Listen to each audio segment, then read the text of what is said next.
Warning: some contents may be disturbing. Viewer discretion is advised.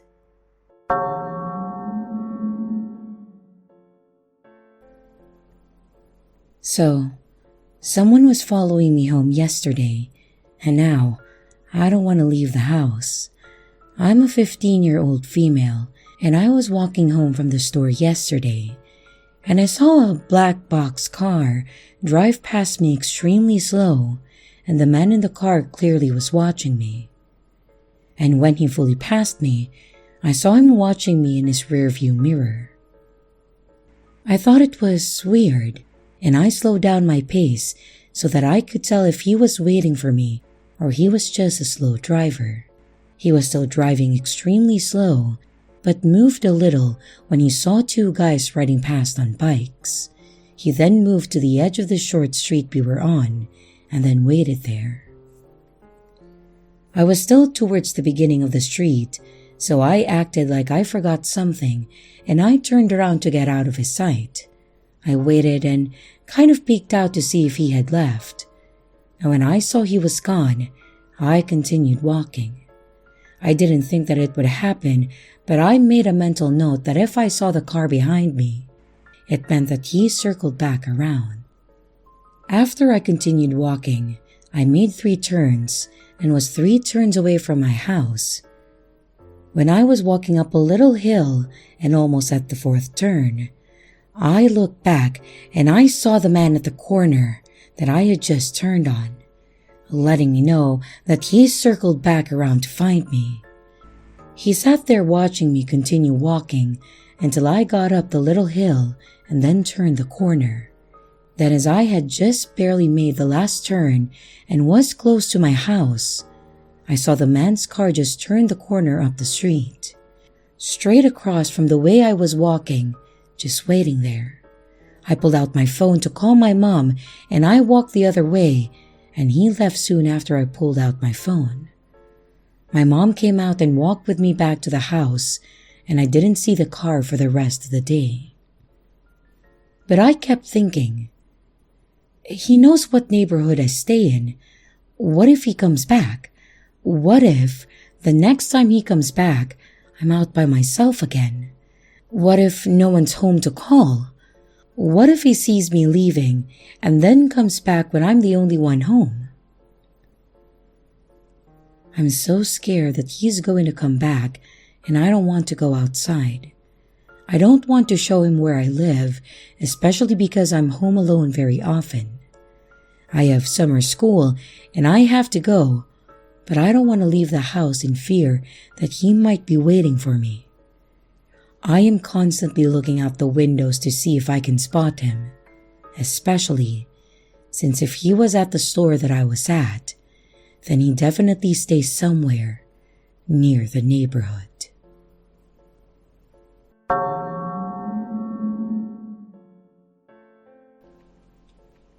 Last year, I, an 18-year-old female, was living in a very rural town in the middle of the mountains.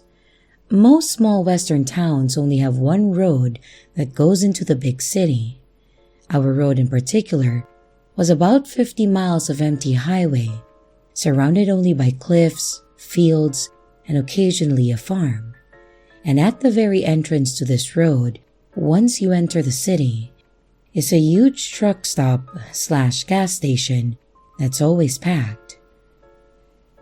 My mom and I were going back home after a midnight showing of whatever movie we had decided to see, and as per usual, we stopped to fill up on gas and get a drink for the long drive. As we were leaving, I vaguely noticed a dingy older Jeep pull out the same time that we did, but of course I didn't take much notice of it. It wasn't weird that someone would be leaving the same time as us. As we started down the pitch-black road, the Jeep kept a steady pace behind us. Again, not weird, until it came flying up past us before disappearing behind a hill. Mom and I just scoffed. We were going 60, but when people knew the roads well, they often drive them at close to 100 even at night. Eventually, we came up to the Jeep from before. It was pulled over, but the back half of the vehicle was in the road, and what was clearly a man's arm waving out the window, gesturing for us to pull over.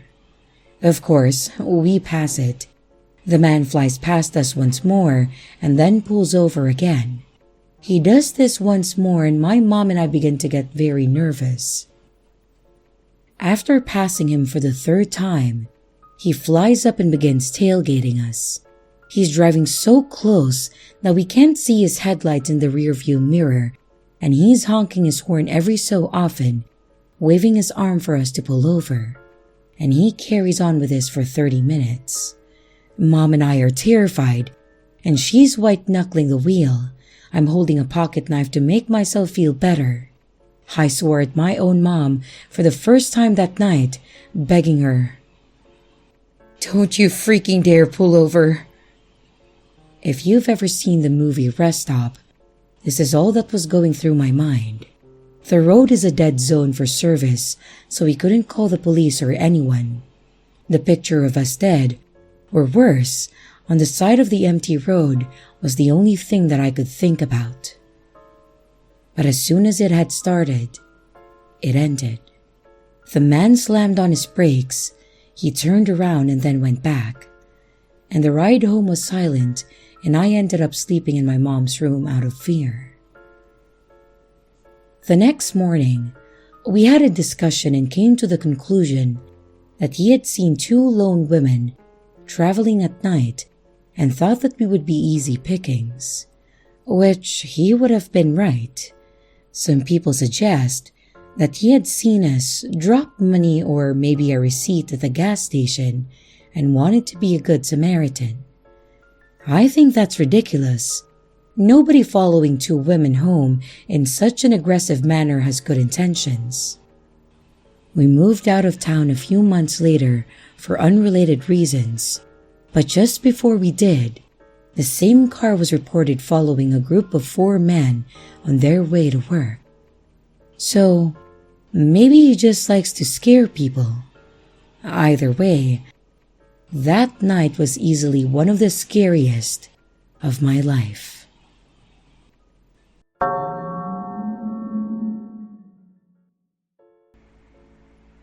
This is one of those stories that honestly causes me a good amount of mental distress, but it's also one of those stories that I need to tell, either to an audience or a therapist, to get it out of my own head. This all happened back in high school. It was actually the second semester of my junior year. I was a bit of a loner back then and had never really had an actual girlfriend or relationship, and I was frequently teased by my friends for it. Like most high school guys, I had my crushes and girls that I wanted to get with, but none of them showed any interest in me. Until I met Cheryl. Cheryl was, in the best way I can think to describe her, the goth girl in our school that no one else screwed with.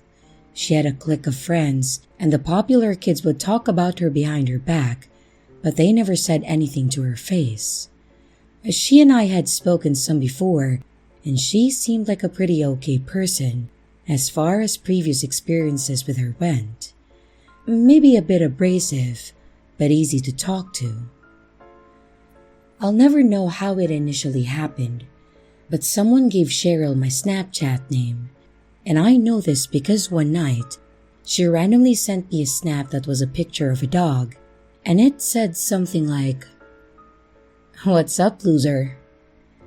I thought it was one of my friends at first, so I responded with a picture of my Xbox controller. I said that I was playing Halo, and asked who it was. I remember the person had their name set to something like Cherry Black instead of their real name. Immediately, she sends me a picture of herself. I was legitimately confused. I had no idea why she was Snapchatting me. I think I replied with something like,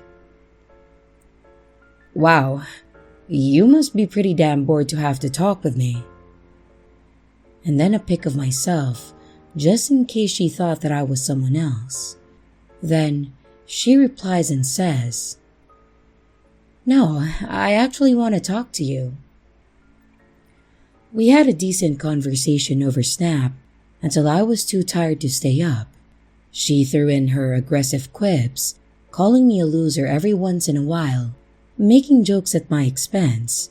But honestly, I didn't mind. It wasn't anything my group of childhood friends didn't do, and she wasn't being malicious with it. From there, we actually spoke a few times at school. We sat together at lunch and started sitting by each other during American history, which was the only class we had together. Honestly, I think I was a bit in awe, because she was actually a really cool person, and she became a really good friend over the couple of weeks that we got to know each other.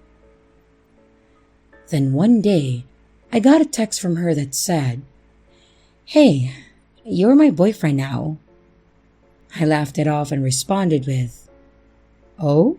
Is there a guy that you're trying to let down easy and you need a stand-in?"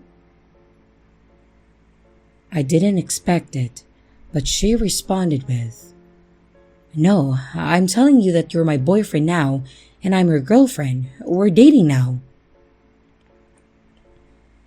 It was kind of an odd way of doing things, but I also wasn't going to look a gift horse in the mouth. She was telling me that she and I were together, and that was that. Obviously, I thought that this was going to be some kind of messed up prank at first, but when I got to school the next day and saw her, she immediately started to make out with me. And I think it was then that I realized that she was being serious. Again, she was obviously a bit more aggressive with it than I anticipated. But hey, I had a girlfriend, and I was no longer a lonely loser. Things went pretty well for about a week. Nothing crazy happened and I was pretty happy. Then, the first red flag came into the picture. I posted a picture on my Snapchat story of myself and my older sister. It was a completely innocent picture that I mostly posted for family and friends for the fun of it. But about 10 minutes after posting it, I get a text from Cheryl with a screenshot of my Snap story and my sister's face circled in red. Like she loaded the picture into the editor on her phone and drew circles around her. The picture had a text with it that simply said, "Who's she?" I replied, "That's my sister." Then she responds, "What's your sister's name?" I was a bit taken aback about how aggressive she was being about a snap with my sister, but I relented and told her, "Her name is Amanda." And about 5 minutes or so later, she responds with "okay" and a smiley emoji. That same night, I got a random text from my sister that said something to the effect of, "Your girlfriend is so cute. You should have told me that you were with her." I asked how she knew and she responds by telling me that Cheryl had added her on Facebook and messaged her, asking her if she was actually my sister. Obviously, I had a problem with this, so the next day I asked her why she did that. She responds by saying, "I had to make sure that you were serious about being with me. Plus, I'm your girlfriend. I should get to know your sister so we can do stuff together in the future." By the time this had happened, we had been dating for around 8 to 9 days, and she was being that aggressive about a snap with my sister. Again, this was my first girlfriend and I was 17, so while this was a bit odd to me, I just let it go because maybe that's how relationships just were sometimes. Overall, things seemed to go alright for another few weeks. Then, there was one day where I was at lunch and talking with my cousin, Anne. Cheryl walked up to us and basically grabbed me and forced me into kissing her. It was kind of strange, but I didn't do much to stop it. Afterwards, I kind of just laughed at how awkward the whole thing must have been for Anne. I cleared my throat and then said, Anne, this is my girlfriend Cheryl. We've been together for almost a month." Cheryl just kind of stared at her and then reached out to shake her hand, saying hi with a very stale tone. Anne could sense the animosity, so she excused herself, and after which Cheryl shifted her angry stare to me and asked me who Anne was. I explained that she and I had been friends since we were kids, and that her mom married my mom's brother, so she was my cousin by marriage. At first, Cheryl seemed to be accepting of my response. Then after school, I got a text from her that said, "I've been thinking about it, and you're not going to talk to Anne anymore." I didn't respond. Fast forward another week, and Anne, my cousin, that I wasn't supposed to be talking to, got a job at a sandwich shop that I was working at, which is what we had been talking about that morning. My boss was a really cool manager, and I was able to talk him into hiring her, and I told him that I would train her. I'd been there a few months, so I was basically assistant manager without the official title. That night was Anne's first shift, and after he got all of her onboard paperwork done, he told me good luck and to call him if I needed anything, and then left. We were about an hour and a half into the shift, and we were slow, so I decided that I would sit down at one of the tables and talk to Anne about how closing shifts work, how to fill out the cleaning checklist, and just the overall basics. We were talking for about 5 minutes before my phone went off, and it was a text from Cheryl. I opened it, and it literally said, "I thought I told you not to talk to her anymore." Obviously, I was confused. We were at work and working. 1, how did she know I was talking to her? And 2, was she really going to be so controlling that she didn't want me speaking with my own cousin, who was a coworker that I was tasked with training?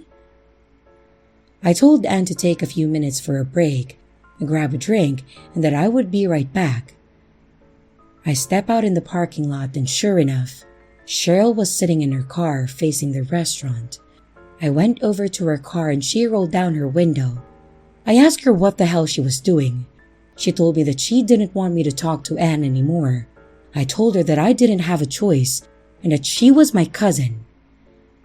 After some back and forth and a short argument, I just gave up on the conversation and then went back inside.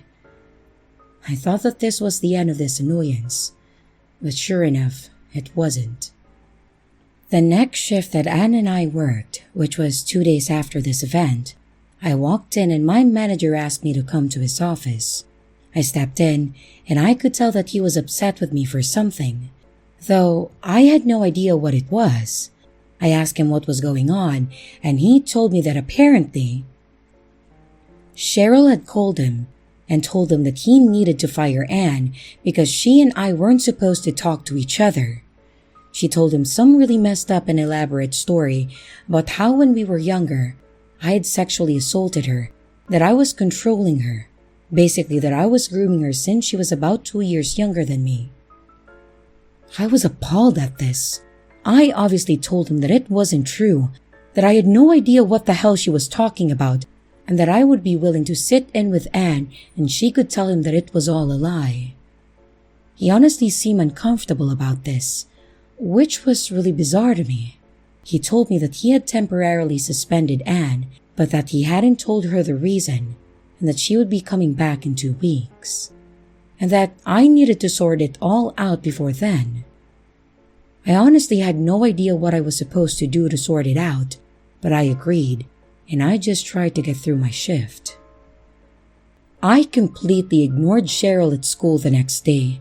She tried to approach me and I completely shut her down. After class and before I had to be at work, I met up with Anne and I told her about what was happening. She was just as shocked as I was about this and asked what we should do. I basically told her that we needed to just ignore Cheryl and that it would help if she could talk to our boss without me around and explain the whole thing was a lie. And while after this conversation, when I was driving to work, I got a text from Cheryl and it said, "I thought I made it clear that I didn't want you talking to Anne."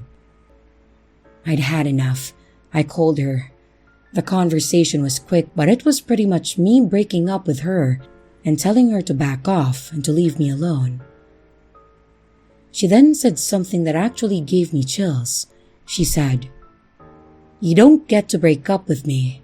I don't think you realize that I call the shots." I then told her that she was absolutely nuts and that she needed to get help, and I hung up on her. As I'm sure you can guess, especially with dealing with obsessively crazy people like Cheryl, this is where things started to get worse. That night, while I was working at the sandwich shop, I kept getting weird looks from customers as they walked in, and some customers that were walking toward the door would turn around and leave before they actually entered. Thankfully, one of my friends had decided to come by and get food. He got to the counter and asked what was going on with the woman outside, and I asked what he was talking about. He then proceeded to tell me about probably the most horrific thing that I had ever been told. Apparently, Cheryl was outside and telling people that a rapist worked there, and that no one should support a company that employed a rapist. She was literally telling people as they were walking up that I was a rapist and that I was free because no one believed her. She had been standing outside the entire shift and was saying this to people as they walked up, and I couldn't see her because she was just off to the side of the window. I told my friend to hold on and stepped outside, and sure enough, she was standing there. I asked her what she was doing and why she was doing it, and she started to scream. "Hey everyone, this is the rapist. This is the man that should be in jail." I told her to leave and she just smirked at me and said, "Make me." So I did. I called the police and told them that she was trespassing, and I called my manager to tell him what was going on. The police showed up and told her that she needed to leave, and they came in and asked for my information. And I gave it to them, then told me that she was advised to not return to the property or that she would be arrested for trespassing. Of course, just because she wasn't allowed on the property didn't mean that she couldn't continue to do damage. It was a day or two later when my manager once again called me into his office, thinking that I had taken care of the situation with Cheryl. I went in without thinking anything of it, and when I get in, he had my file on his desk and a paycheck in an envelope, as well as the Google review screen upon his computer. He then proceeds to tell me that he was advised by the regional manager that he needed to let me go. I ask him what was going on, and he then shows me the screen. The store's Google rating had been tanked, and there were a significant number of one-star reviews that mentioned that the store was employing a rapist and that no one should support this business until they fired him. Some of them even mentioned me by name, and my boss basically told me that while he didn't really believe the whole thing, it was bad press for the business and that he had no choice. His boss was telling him to let me go to fix this problem. And in the end, I signed the document, gave them my hat and apron, and took my check. I think the hardest part of this was trying to explain to my parents why I had been fired. I had been working there for about a year and at this point, and was probably the only person that had stuck around for so long. So to tell my parents that I was fired honestly hurt me. I had to tell my mom that I was being fired because my ex-girlfriend was claiming that the store was protecting a rapist and that I was the one being called out as such. I, of course, told her that it was all a lie and that Cheryl and I were never even intimate, and that she was trying to just mess with me. Obviously, they weren't really sure what to do, other than possibly call the police and have them sort it out. But honestly, I'm not even sure if she was committing an actual crime. None of the reviews had her name on them, and she left the property when she was asked to do so. And unfortunately, there was a ton of plausible deniability on her side. My other thought was about whether or not she would be willing to lie to the police as well and have me arrested, then drag it all out into a horrible legal battle. In the end, I just told my parents that I was sorry this happened and that I would try to find another job. Obviously, they were telling me not to be sorry, but I honestly felt like this was my fault. I went to bed and just kind of sank into a bit of a low mentally. The next morning, I woke up to my dad coming into my room and asking if there was anything wrong with the car when I drove home from work that night before. We shared the car since he worked an early shift and was home by the time that I needed to go to work. I told him that everything was fine on the way home the night before and asked what he was talking about. He told me to come outside and see. I went with him and come to find out, both tires on the driver's side were flat. I was just standing there and staring at the car, thinking that Cheryl had to have done this. I obviously couldn't prove that it was her, and there was no actual damage to the tires. The air was let out to the valve system, but I had this hunch that this was more of her trying to get to me. I apologized to my dad, but I also told him that I had no idea because all 4 tires were fine when I was driving home the night before. He believed me, but I think my face was showing that I had an idea about what had happened. A few more days go by, and I'm basically just floating through the motions and trying to move forward with things. When out of nowhere, I get called to the guidance counselor's office. I head down and they sit me down. Then the counselor tells me that they got a report that I was suicidal and that I had supposedly told one of my friends that I was going to bring a gun to school in order to do suicide by cop. I, obviously, vehemently denied this. It was nowhere near true, and I would never have ever said anything like that. He then told me that even though I was a good student and even though I was denying it, they would have to send me home for a few days on suspension, and that they would have to go through my locker while I was gone, and that I would be required under policy to have my bag searched and walk through the metal detector every morning for a while until they believed that the threat was clear. Once again, I was in a position where I had to explain to my parents what happened since my mom had to leave work to come pick me up from the guidance office. I told her that Cheryl was out to get me and that she was doing everything in her power to ruin my life. I think at first that she was a bit iffy on believing me, but then I literally burst into tears, and I think that may have been what hit at home for her, that something was going on. I told her that while I was dating Cheryl, she was super controlling. I told her about the red flags, about how she flipped out on me for talking to my cousin, and how she freaked out when I had a picture of my sister on Snapchat. I told her about what she did at my work, and how she was the one that filed the complaint with my boss, and most likely, the one that had review bombed the store.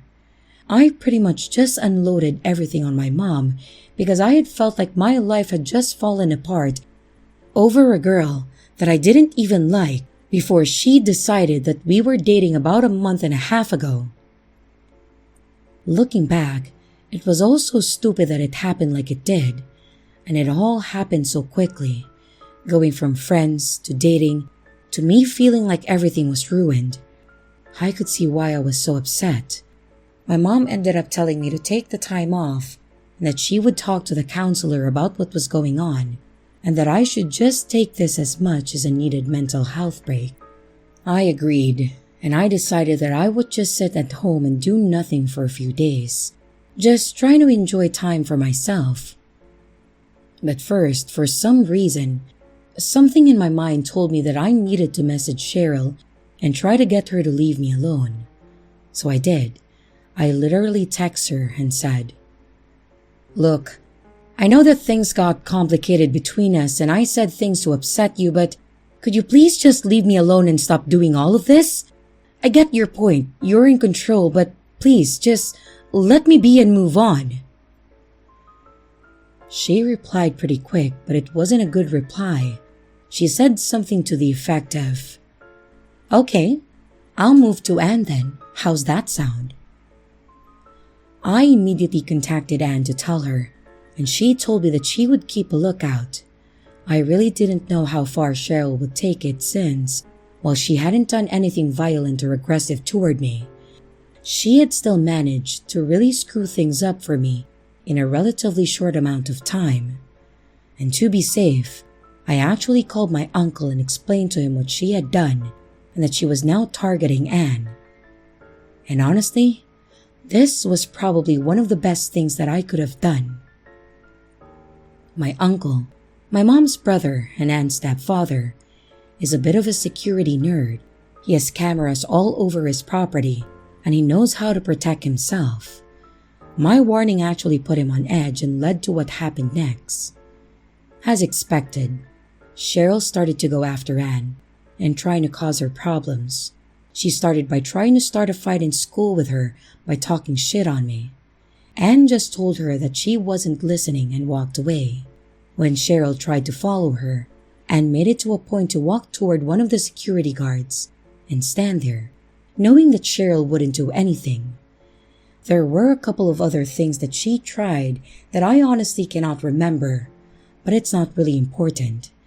It's more important to know that she spent a few days trying to make Anne's life hell, and Anne wasn't letting it happen. But then, Cheryl made a huge mistake and decided to escalate. The night it all ended, Cheryl had decided that she was going to try to throw a brick through the glass pane in the front door of Anne's house. Unfortunately for Cheryl, when she decided to do this, my uncle was in the garage. And in the garage, my uncle has a screen that connects to all of his security cameras. So he saw her as she was walking up. He was already walking out the side door when Cheryl threw the brick, and he watched her do it, and was less than 20 feet away from her when she did it. My uncle, being the guy he is, immediately drew his gun and told her to get on the ground. He's not a police officer, but he is former military, and he's kind of intimidating that you don't want to mess around with. From what I was told, as soon as she saw the gun in my uncle's hand, she immediately got down on the ground and just stayed there. Apparently, he had scared the hell out of her, and she was terrified that he was going to shoot her. From there, Anne called the police and they came. My uncle told them what had happened and showed them the camera feed, and Cheryl was arrested and subsequently charged. I wish there was more of a happy ending for me, but there wasn't. I didn't get my job back, and I went back to school and went through a month of being searched every single morning. And after that, I moved on and just stuck to myself and those that I knew were close, like Anne. Honestly though, I didn't really mind that things didn't go back to perfect for me. Cheryl got caught doing something that was super illegal, probably got the scare of a lifetime from my uncle, and I honestly hope that this was the point where she decided to turn her life around. I have no idea what happened to her, and I don't want to know. I just hope that Cheryl and I never meet again. And here's the riddle for this video.